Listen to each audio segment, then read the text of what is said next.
Welcome to R&T Fitness Radio, episode 8. You're joined by Adam Haley, Akash Vigela, and we have one of our clients on the line, Shyam Kotecha, and we're going to dig into one of his transformations. So, welcome Akash and Shyam. Hey guys. Let's kick this right off with going into who is Shyam Kotecha. Give us a brief background on what you do. So very briefly, I'm a 25-year-old guy who works for a bank in the City of London. Yep. And what sort of hours and stuff are you doing there? So I'm usually in by about 8-ish. And when I leave, it very much depends. So I try and get out by about 7:30, but it can be later than that. And sometimes you take your laptop home and that sort of thing. Do you have much of a commute to get in and out? So my commute's not too bad. My commute's about 45 minutes. Still a fair amount though, right? Yeah. I mean, it's compared to others, though, it's not too bad. Some people come in a bit further than that, so. But you're probably you're out the house for a good 12 hours a day, though, probably. Oh yeah, definitely, yeah. Which, of course, is going to factor into what we talk about later. Okay, so for people that don't know, Akash and Shyam actually know each other, and they go way back. So, how did you two meet? Oh, we met ages ago. So we probably met when we were about 3 or 4 years old. Yeah, we met at reception. So we were 4 years old, I think. So this is, for people that don't know, that's probably like primary school? No, it's just before. Before primary school. Just before primary school. We were there. We were at the same school for like a year, and then I went somewhere else. But we stayed in touch because our families became friends. And then we went to the same secondary school. Oh, that's cute. We met again. So we met again. 11. So throughout that time, our parents became close. So yeah, we stayed in touch. It's a lovely story. Very nice. So you met all those years ago, and obviously this is before Akash even got into training himself, I'd imagine, right? Yeah, so, I wasn't training at 4 years old. So. No, you know what I mean. Like, so how did Akash start training first, and then you picked up years later, or did you both kind of start at the same time? How did I started training first. I started training about 16, 17. Yeah. And then I think Shyam asked me for help when we left school. Yeah, yeah, exactly. So I started training when I was about probably 18. Yeah, 18. Okay. What got you into it? As in, like, what was that? Everyone has that moment that kind of like a switch is flipped. I mean, it was a mixture of things, but I was just about to start a gap year, so I wanted to get into shape on my gap year. Yeah. But also the fact that I actually worked at Virgin Active since I was about 17. Oh, okay. Right. So I had a free gym membership at Virgin Active by the fact that I was working as a lifeguard there. Yeah. And I would go to the gym there, but when I mean go to the gym, I mean I'd jog on the treadmill for 10 minutes and call it a day. But I'd look into the weight section, and I was obviously intrigued, and I actually wanted to learn a little bit about how to actually do this stuff. Yeah. I just wouldn't have the confidence to kind of go there because I didn't know what I was doing. Yeah. So obviously I knew Akash was keen. Akash was starting up, and he was he was still like programming and things like that. So I thought, let me call him over. He can teach me a few things. Uh-huh. And I think we spent a few sessions actually. We spent a few sessions going over. We did one upper body session where I think the bench press probably collapsed on me. What was it like? It must have been like 32.5 kilos or something like that. We did a few squat tests. I think my one rep max then was about 65 kilos. I think that's what it was. 65 kilos. 65 kilos. And what are you squatting now? So it's probably squat. I mean, I haven't squatted in a long time, but probably the last time you did a competition. You did 140 at powerlifting, right? Yeah, it was 140 at a competition, but I say it's a bit more than that. If I start training again, a bit more than that. So come a long way. Nice. What were your biggest challenges when you first started? So aside from, I think the thing that we all go through, which is the intimidation factor of, first ever going into the weights area, which is obviously why you got Akash involved. Once you had first gotten into it, once Akash had taken you through those initial sessions, what were your biggest challenges as you were sort of starting out? I think there's a number of things. So the first thing was I was vegetarian, right? So, okay. I didn't know that. So when I first started, I was vegetarian. I didn't really know what to eat. I didn't know where to get my protein from. Bear in mind, this was seven years ago. So The information out there wasn't probably exactly. as big as it is now. Right now, it's quite, relatively easy to do it with all these Exactly. vegetarian products and whatnot. Okay. I mean, I walked past a Pret the other day, and it was like veggie Pret or something like that. So, like before, it wasn't as easy. So we had to figure out how to, what to eat, which was probably the hardest thing. The second thing was also with the training. It was the fact that I was doing it by myself, and when you're starting, you don't know how hard you can push yourself. Yeah. So we were actually doing this online. So I was Exactly. I was at university at the time. He was like my first like trial run client. So everything I was trying out, I was giving to him. Any examples here? Anything So Shyam can probably give quite a few examples here. yeah, I mean, it was things like, so he'd ask me to do 3 sets of 8 on a flat dumbbell press, for example, and I'd do 6 and be like, oh, I couldn't do 2 more, or things like that, right? And then we'd meet up. He's talking more about the experiments that I gave you. Go all out. Just expose him. What crazy stuff did he have you go? No, it was all sorts. It was, Was glutamine involved at one point? Oh, glutamine, unflavored BCAAs. So I told him you can't have flavor in your whey protein or BCAAs. Yeah. Because the sweeteners will affect all your fat loss. So he was doing unflavored whey from my protein with unflavored there's only unflavored leucine attached, which tastes like carb battery acid. Yeah. Yeah. So that together, and then glutamine as well. That was your post workout shake, and then during the workout it was unflavored BCAAs powder. So yeah, that was one of the things. I think that was a challenge in itself. Drinking that was a challenge in itself during the workout. That stuff was disgusting. I was doing that for a year as well. So I thought if you have anything with aspartame or anything like that, yeah, or any like sucrose, but that minuscule amount that they have in the protein powder, I thought that's it. Your fat loss is done. Yeah, so for anyone listening to this now, obviously our thought process have changed. Years ago, you were told that aspartame was going to give you brain cancer and slow down fat loss and release loads of insulin, and in the real world it just doesn't play out. So to our clients and stuff listening to this, Akash has done a 180 and he now uses flavored EAAs. Yeah. I think it got to the point actually where he was like, oh, you can add a banana to your shake, right? So I used to blend up my shake in the morning, say about 7:38. So the shake was ready after my workout about like 10:30, and I'd drink it and it was all like clumpy in my protein shake. But you got it done. No, absolutely. You did it, right? And this is where most people make excuses. And so even back then with the Akash's not so scientifically backed methods back then, you were still, just getting it done. I think that's the main thing, right? If you train and you eat reasonably well, you're gonna make some sort of changes. Exactly. You just got to be consistent, right? Yeah, this is the big thing. I've written something yesterday. That's like the 10 things that I've learned this year, and one of them is along those lines of like, don't chase perfection. Too many people start this thing and they're trying to get their nutrient timing down, trying to take the correct supplements all the time, and the key is you just get started, you do what you can, and you just be consistent with it. So yeah, exactly. There's an argument for that. So let's move on to your first transformation. When was this one? So this would have been about between 2011 and 2012, like around then. Yeah, so how long had you been training at this point? So I'd only been training so I started training in maybe August 2010. Okay. Up until I think the transformation was in April 2011 actually. So it was around... So you built like a bit of a base, got all the basics, the foundations. But bear in mind, I was training, 4 times a week. I didn't miss a session or anything like that. So I had all the beginner's gains. Yeah. And yeah, I wouldn't miss a session. And I just, made sure I overloaded the weight and that sort of thing. So where I could. Do you want to chip in here, Akash? Yeah. So the first one, like you said, it was building that initial base of training, nutrition, getting the right habits in.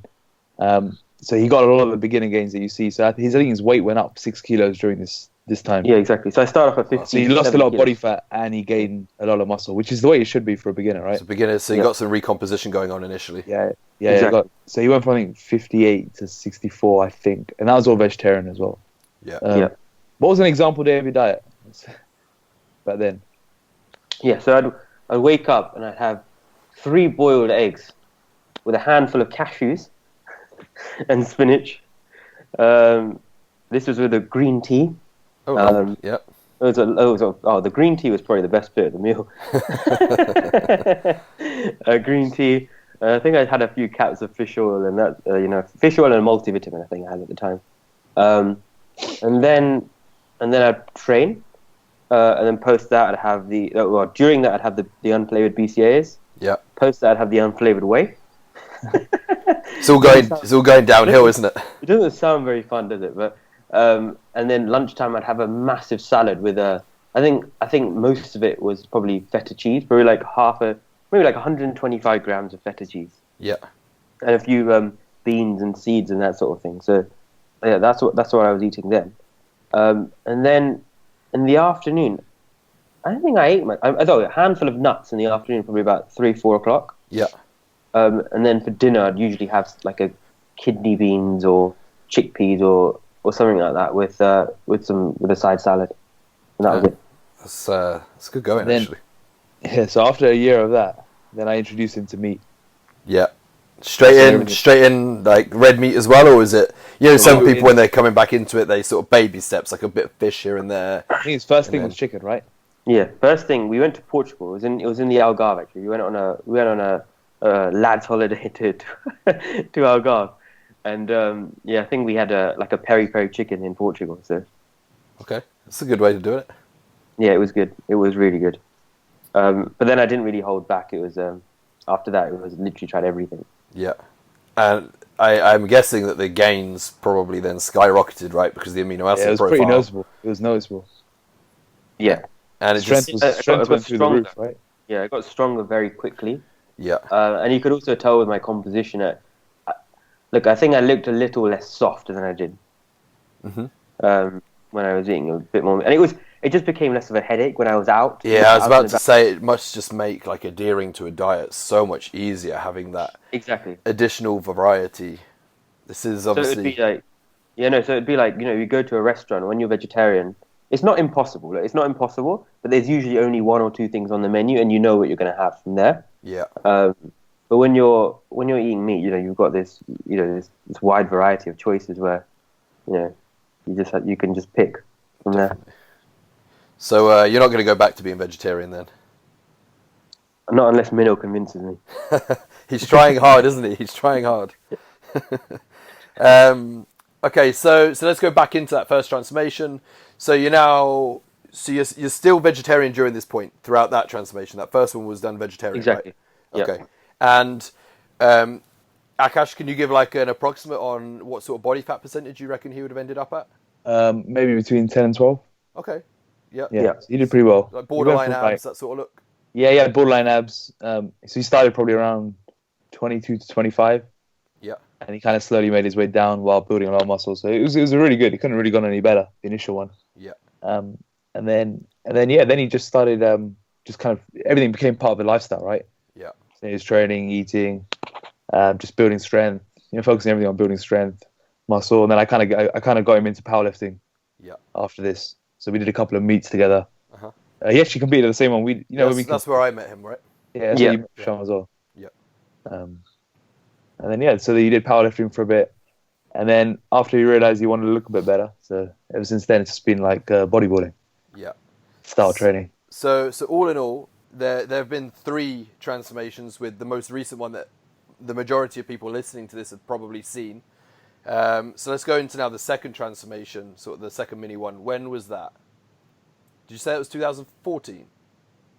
So it probably back end of 2014 into 2015. Okay. I think. Yeah. You can't quote me on that one, Adam. No, that's fine. But a few years ago then. Is this like as you were starting your full-time work, your career? No, so this was when I was at university as well. So Okay, I was doing a master's degree. Right. Yeah. So yeah, this was still at university, so I had a lot of time I think that's the key. So I had a lot of time to prepare, a lot of time to train, and it was, if you make fitness a priority in your life, you can always make time for it. So Yeah.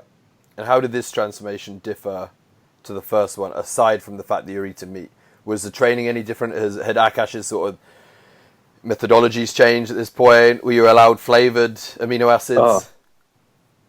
It was like it was like I was in a different world.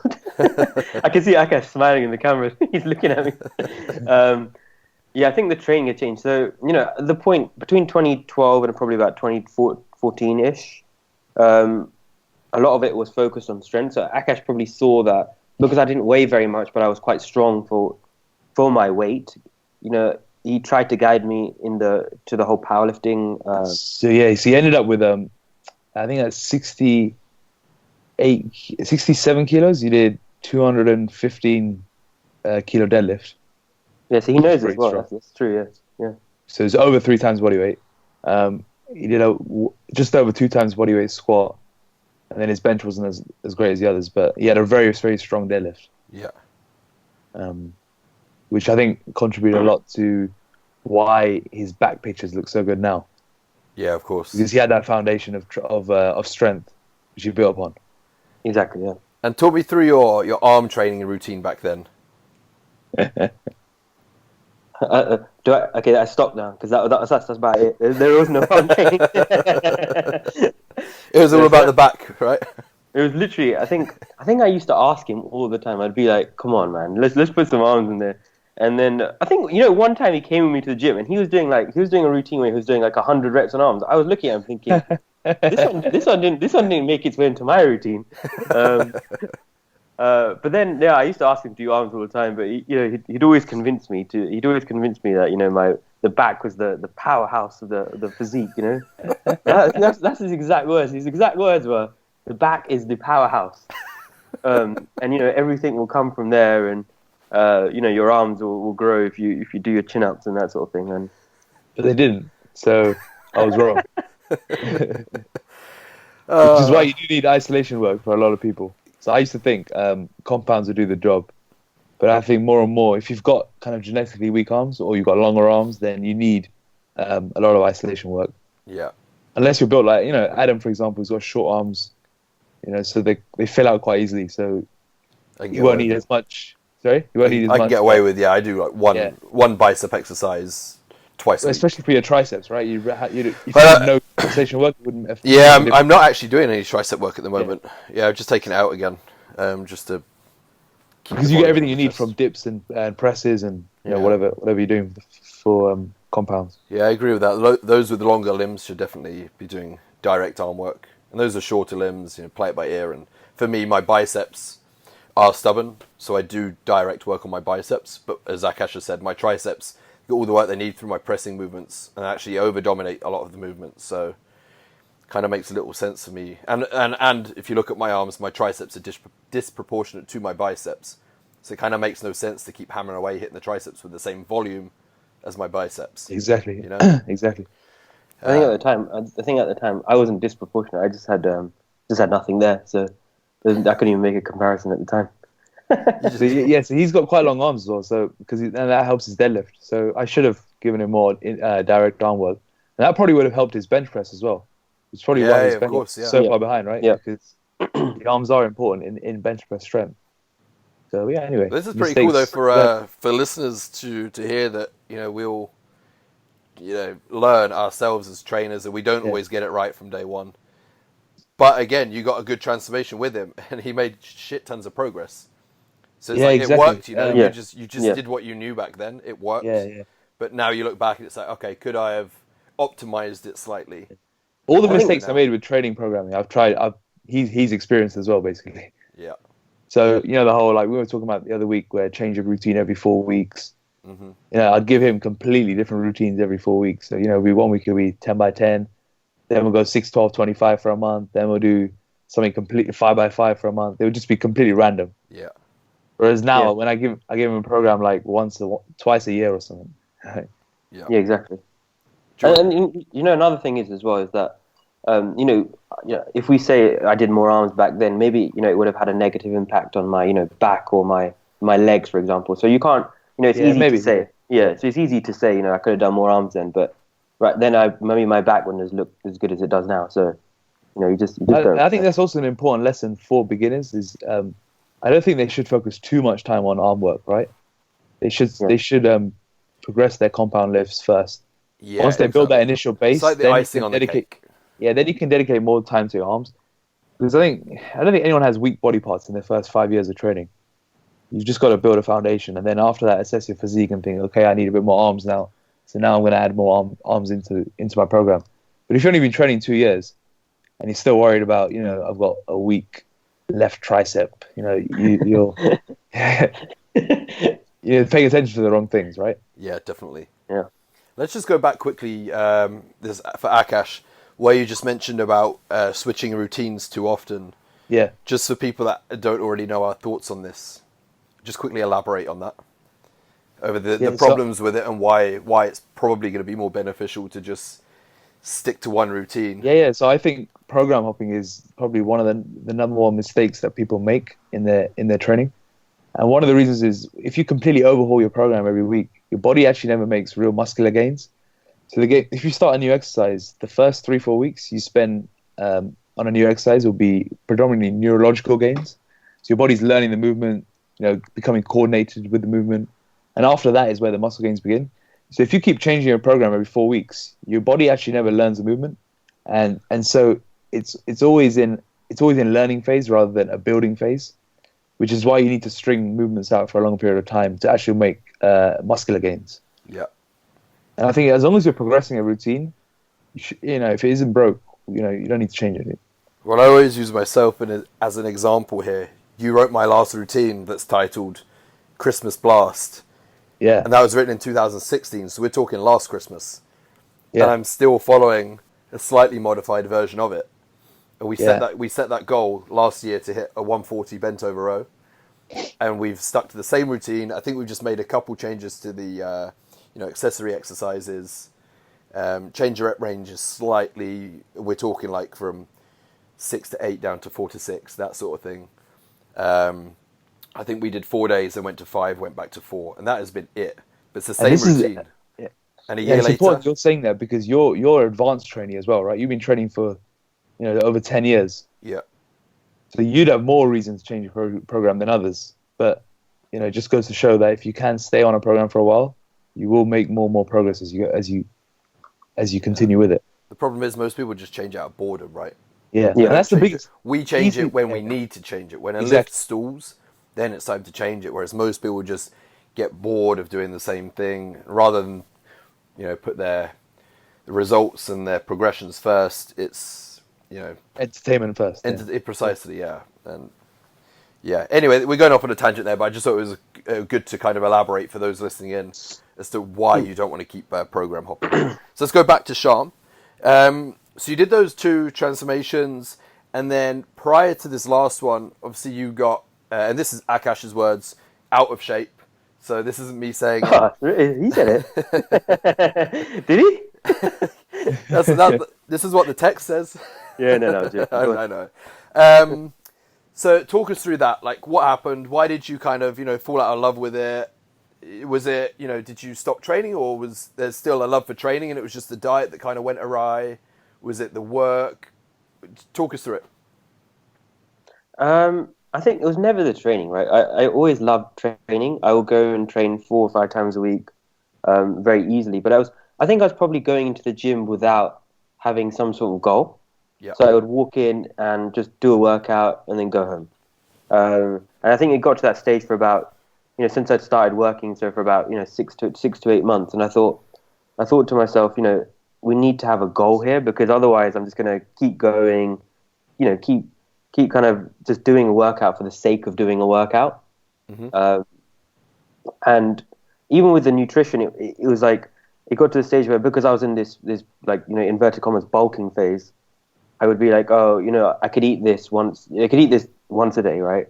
And then it got to the point where I was like, oh, it's okay, I'm in the bulking phase, I can eat this and again twice a day, and then 3 times, and it kind of escalates from there. Yeah. because you have no kind of accountability with your food and what you're eating and that sort of thing. Mm-hmm.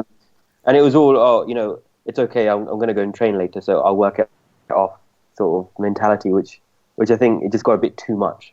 And then obviously that affects your composition. And I was just a bit slow, a bit fatigued. Yeah. All the time. Okay. So I said to Akash that let's do a transformation. I'll stick to it. Let's do it for a prolonged period of time, because I think the most I'd ever done was about 12 weeks. Yeah. And Akash sort of convinced me to do a bit longer, and he'll explain why. But I think that was it. Just have a goal. Right. Okay. Yeah. So that segues us into the transformation itself, and this is the one that, for those of you that haven't seen what we're talking about, it's been one of our best transformations so far this year, I would say. So if you're unfamiliar with what we're talking about, just head to rntfitness.co.uk, and then in our education area under client case studies, you'll find the Shyam Kotecha case study. And then you can also, if you go to our transformations page and just scroll down, you'll see it on there as well. So that's what we're about to talk about now, is that transformation. So let's get into it. Akash, how did you set it up?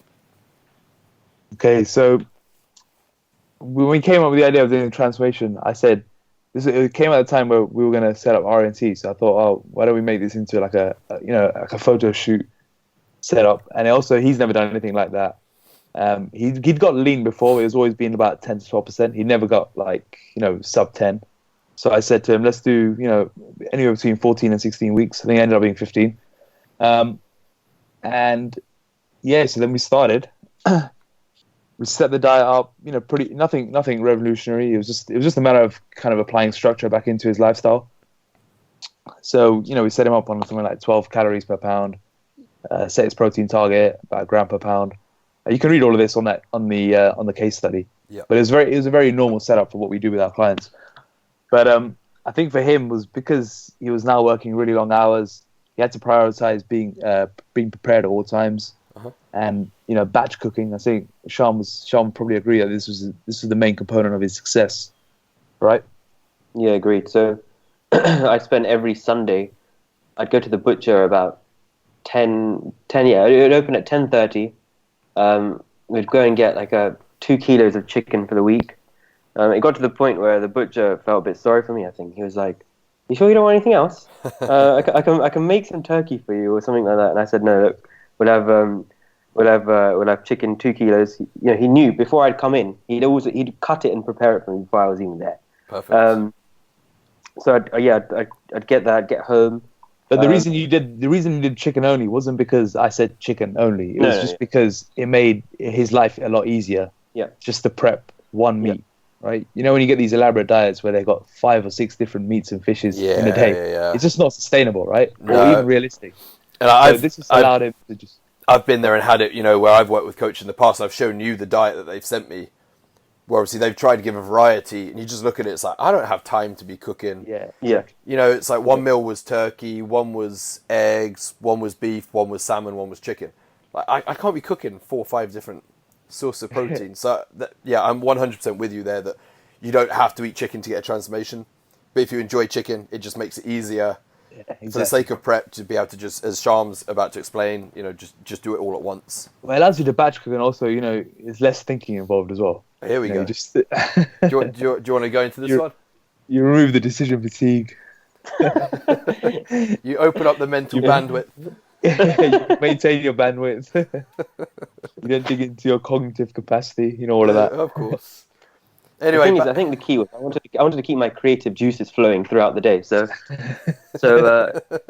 I think it was key for me to just eat chicken at the time. Yeah.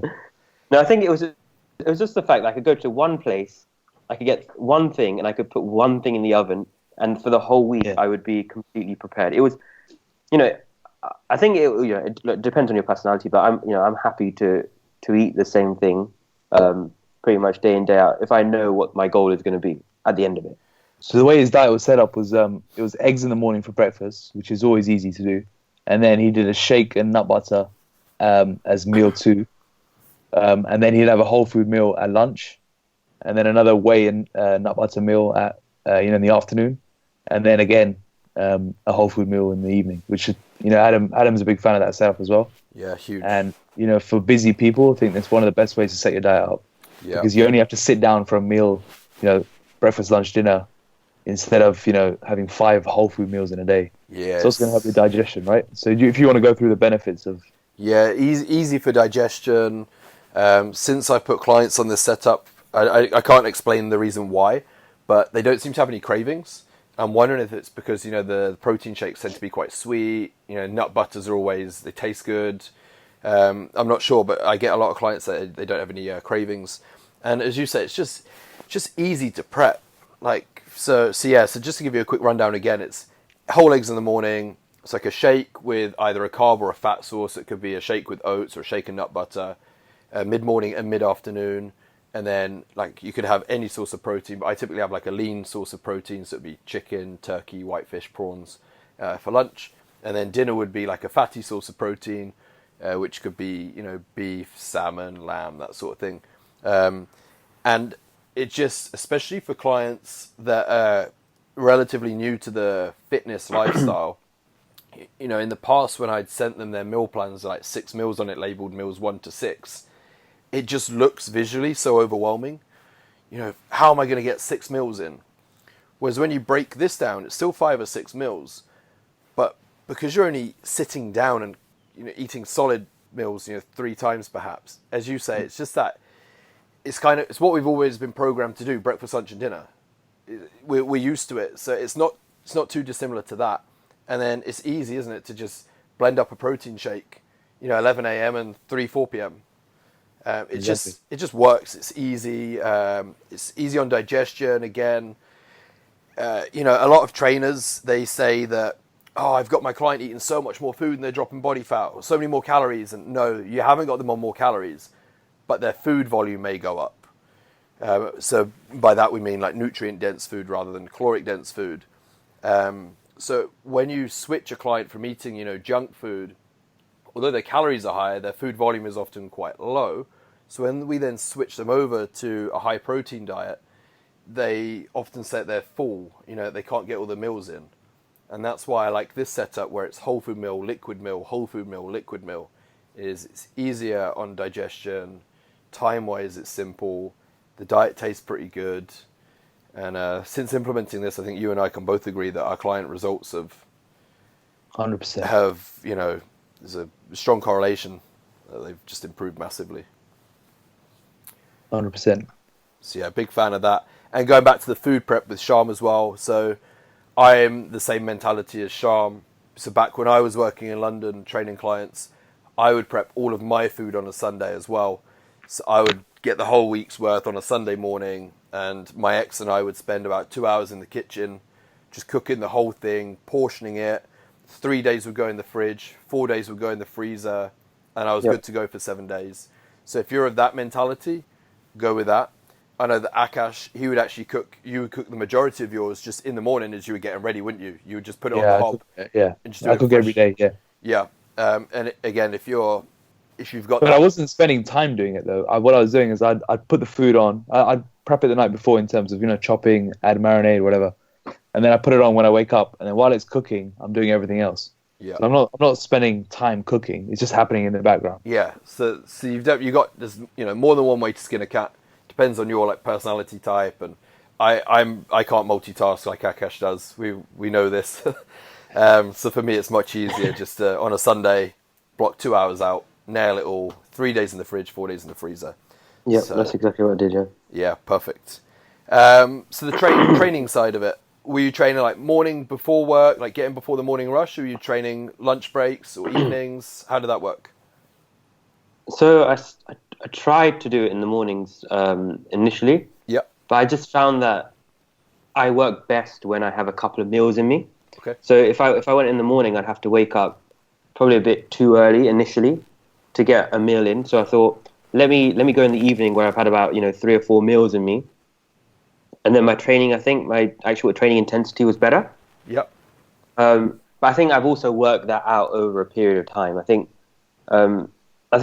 if you go back to my first transformation, second transformation, I think, as you guys have mentioned before, it's you do learn how your body works and what works for you. Yep. And I think that's one thing from a client perspective, what you have to bring to the table to your trainer. If you don't like training in the morning, tell Akash, I don't like training in the morning, and then he will make sure he adapts for you. Yep. He'll put the meals around where you're going to train, and I think he did that for me actually for my transformation. So he knew I'd go and train at about 8:30 in the evening. So he'd say, Shyam, eat at this time so that when you're at the gym, you've had enough food and you'll feel good. Perfect. So I think it's probably a cliche, know your body, learn how your body works, but I don't think many people know how to actually do that. No, So I think you're right there. Yeah, the longer you do this, you start to pick up. I respond better at this time, or I'm more awake at this time. This just feels a little bit better. So definitely, to people listening to this, sort of pay attention to that and hone in on it. Supplement-wise, what supplements did you guys run? We did whey protein as per the meal plan. We did EAAs during training. We did creatine, and then fish oil, and then Shyam likes zinc and magnesium before bed. That helped us with the sleep. So we use those as well. Yeah. Anything else on the transformation that you think you'd like to bring up? Yeah, I think so. One thing we realized with Shyam is he was very inactive during the day. So what initially for the first 4 weeks his weight didn't actually drop too much. So it might have been a little bit of a recomposition effect just from having everything properly dialed in. But I also I don't think I realized how sedentary he was during the day. And this is presumably because of his work, right? Yeah, exactly. Yeah. so he was sitting on his ass all day long. He wasn't really moving. So we had to start giving him a bit more cardio quite earlier on. And just encourage him to move more during the day. And I set him step targets, and I don't think he realized how little he moved, right? Yeah, exactly. Yeah. So I think that was a big game changer for him, as it is with a lot of people who work in the city and work at desk jobs generally. Yeah. You've noticed that yourself, right? Me? Yeah. Yeah, definitely. When we're in London, I was averaging 14,000 steps per day without consciously trying to achieve it. It's just what I would average. Now that we've left, and obviously now I work from the laptop predominantly with clients, my steps now average maybe like 2,000 to 3,000 unless I consciously go out for a walk and try and get it up. So I can now empathize with my clients a lot easier. Which is, it's a key, especially when I set them perhaps a 8,000 to 10,000 step target and they say to me, I don't know how to get in, I'm at work. I'm like, look, I'm in the same position as you now. I'm doing a desk job. So I have to carve out time to get up, listen to a podcast, go for a walk outside, or head into town. Yeah. So aside from the low activity, should we say, like what we term as neat, what were the other struggles during the photo shoot prep?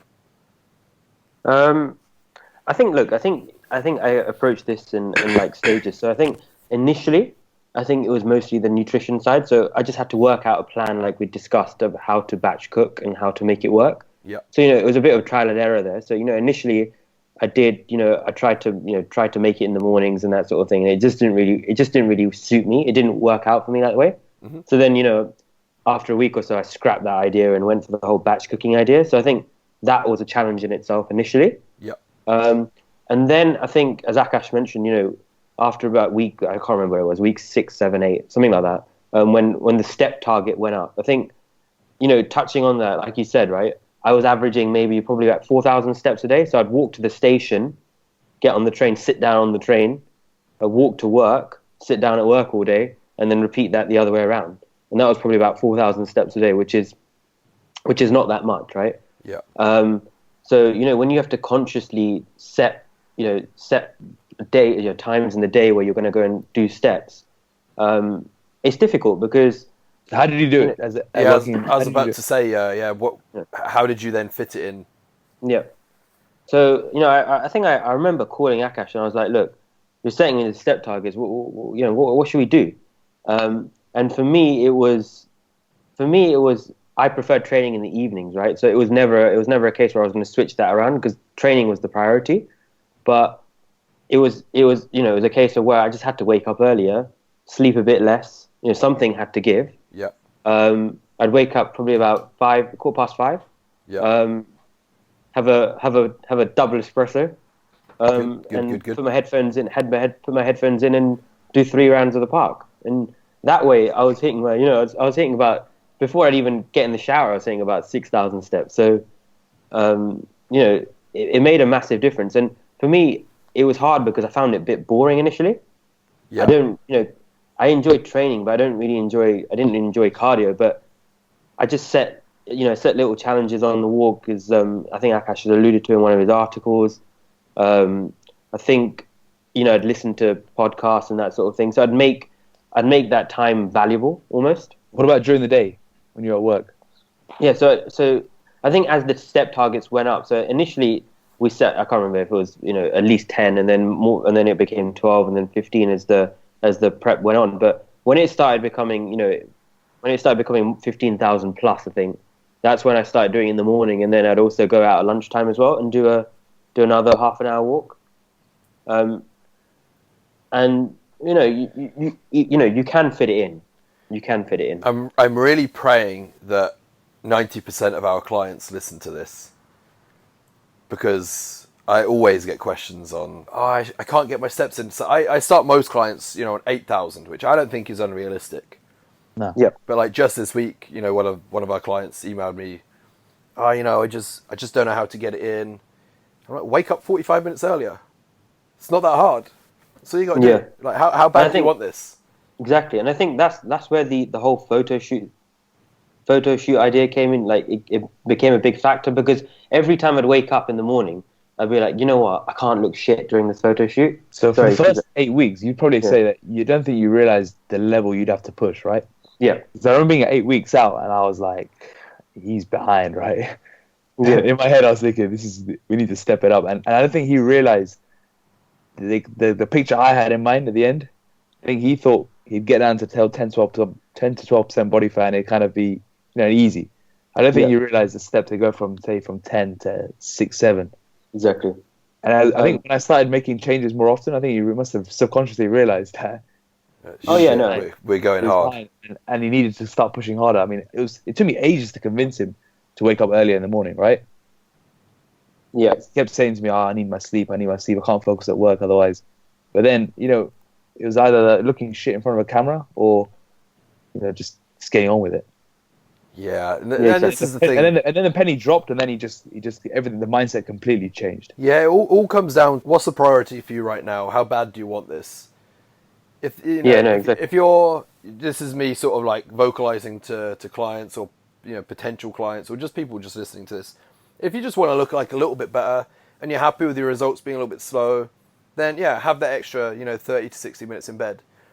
But if you're signing up to a package with an online coach or a trainer, or you've got a holiday coming up and you want to maximize it, temporarily, you want to bring this forwards, make it a priority, wake up earlier, you will adapt to it. And actually, I get a lot of clients that feedback afterwards saying it's now kind of become like a part of their daily routine, that they never thought they'd say it, but they actually enjoy getting up, getting outside and going for these walks. And it's kind of like a bit of me time for them. Yeah. And then, of course, once you've got down to that goal weight or your target body fat percentage or whatever, then the priorities can change again. And you can then push it, your fitness to the back burner slightly and go on maintenance and bring the steps down to a more realistic figure, a more sustainable figure. But if you really want to make the most of, a 12, 16, 20-week diet, as Akash said, you've just got to suck it up. You've just got to do it. Just set that alarm earlier. When the penny dropped, I think then his mindset completely changed. So it wasn't always the case of he was a robot from the beginning, and he knew exactly what you're signing up for. It was an experience. It was a learning experience for him, and it took a while for him to realize how hard he needed to push. Right? Yeah, definitely. I think that goes back to you asked what the motivation was for this transformation. I think like we said in the first two, like Akash said, I got to 10, 12%. It was never sub 10, right? So and it got to the point where for this transformation, one of the goals, instead of just having the goal, was actually to get as lean as possible. And I'd seen Akash compete in competitions. I'd seen how lean he'd got, and I didn't get that lean, but I wanted to push it to a new limit. Yeah. And I think it's safe to say you did that. Honestly, it's funny when you got another 4 weeks. well, You this probably could step on stage. He said to me at the end, he goes, I could have done maybe 3-4 more weeks, right? Yeah. Yeah. I was like, yeah, you could have got shredded if you had 3-4 more weeks. Honestly, you can see it in the main photo that we use. The quads are even starting to come through. There's some separation. Yeah. Another 4 weeks, and you could have got on stage, definitely. We'll do that next time. Maybe. So one other thing that I think is it's not on here for me to ask. I'm just going to throw it out there. But obviously, you're seeing somebody. You're in a relationship. I know that obviously I'm helping coaching her, and she's sort of just getting into training. But I presume at the beginning of this transformation that wasn't the case. So how did it affect you two, like in terms of meals out, stuff like that? Was it a big factor? Did you have to work around it? Was she understanding? No, to be fair to her, she was totally understanding about the whole thing. Yeah. I think because throughout it wasn't the first time I was doing a transformation when she was with me, so she kind of understood what I was doing, and because she'd stayed with me at university and that sort of thing, she understood how it all worked and that sort of thing. So I wouldn't say it was a massive thing. We just didn't eat out. I saved a lot of money, I think. I think that's that's almost we both saved a lot of money. So every cloud has a silver lining. Exactly, and also she knew it had a time limit to it, right? She knew that it was only going to be 15 weeks. So I had to suck it up, and so did she. Perfect. How did you feel at the end of the transformation? So going into the shoot with Ben, say that final week. Yeah. How did you feel mentally, physically? I think to some of the other clients that you guys have. I mean, I think it's not even the physical. It's not the physical part of a transformation that gives you gives me anyway the biggest kind of makes me the happiest. I think it's more what it does in other parts of your life. Mm-hmm. The confidence it gives you to do other things. I mean, at work, I'd put my hand up to go and deliver presentations and that sort of thing. And I mean, I remember going back to the first transformation, right? I was so nervous about the way I looked that I used to shower in the disabled changing room, right? Yeah. I didn't shower in the male. I used to go and shower in the disabled changing room because I wasn't happy, right? Yeah. And I think when the whole cliche about you look good, you feel good thing. I think that is, for me, it's true. So yeah, I think physically, look, you can see the photos. Physically, I was in great shape. I was happy with that, but it was just it was the mental aspect of just being able to talk to new people, just being able to approach people very easily. I guess just having the confidence to take on new things at work and that sort of thing. So that wasn't as clear as I should have put it, but yeah. No, that's perfect. I love this side of it, and I always tell my clients, when they write me these sorts of emails saying that they're so much more confident, or they've gone on holiday for the first time and been able to wear a bikini, whereas in the past they'd always wore like a long t-shirt by the side of the pool. For Akash and I, the only way that we can really show our work is through the visual transformation, and they're amazing, right? It's so nice to pat on your back and get that and be able to put it up on the website. But actually, for me, it's more like those personal emails that you get where you've actually genuinely changed somebody's, I don't want to, maybe not as melodramatic as their life, but you've had an influence on it and it's impacted their work and everything like that. So yeah, it's pretty cool to hear that you've gone through that too. Yeah, I mean, look, the first it all depends, because in the first transformation it was great. You get people that I hadn't seen for a very long time going, oh, I didn't recognize you.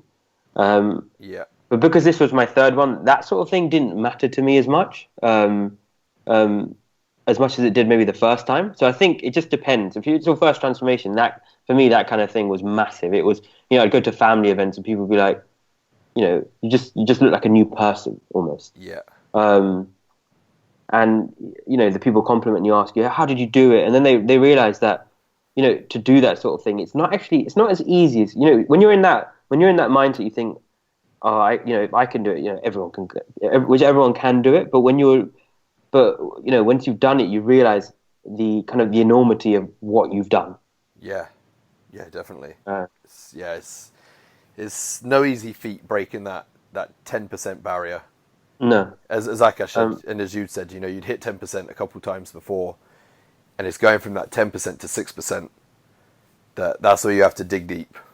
Yeah, because that's when the last few weeks of training and things like that. It's not as fun as it was when you first started, right? Training goes from being like some you time and some fun to go throw weights around the gym to then suddenly becoming a chore. I've got to go and do this, and I've got to match my numbers from last week. And it was doing the hit as well. I remember doing the hit, right? And I think I sent Akash a couple of videos because I was like, look at this is how much I'm pushing during my hit, because I didn't, he'd said to me, like, do the hit that you feel like it's working for you. So I used to do sprints on a treadmill. Yeah.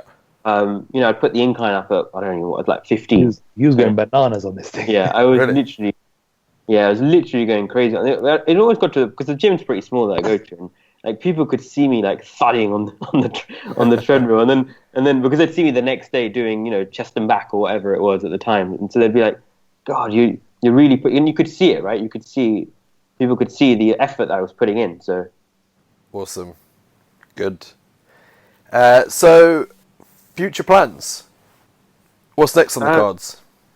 So in terms of the whole training and nutrition stuff, I think what me and Akash have done, and he'll explain the whole how I've maintained and how I've kind of reversed out of the transformation pretty well. But just to go back to the fundamental principles as progressive overload, just try and get stronger, for more reps and that sort of thing. Just be patient. I think patience is one of the key things, because from when you're a client and I don't understand this stuff as much as you guys do, but I think what I've understood is that I have to be patient in this process. Yeah. Because I think if this wasn't my third transformation, I think by week 7 or 8, I would have probably said, come on, like, how am I going to get into shape for week 15? But you have to kind of trust the process. Perfect. Yeah, I'm with you 100% on that. Because then it got to like week 13. I think it was week 12, week 13. It was just like everything had just come off, and I was like, my clothes don't fit me anymore. I was like, Akash, are you going to pay for my tailor now? Good luck at getting him to pay for anything. So in terms of body parts, like, have you got a focus over this next 6 months?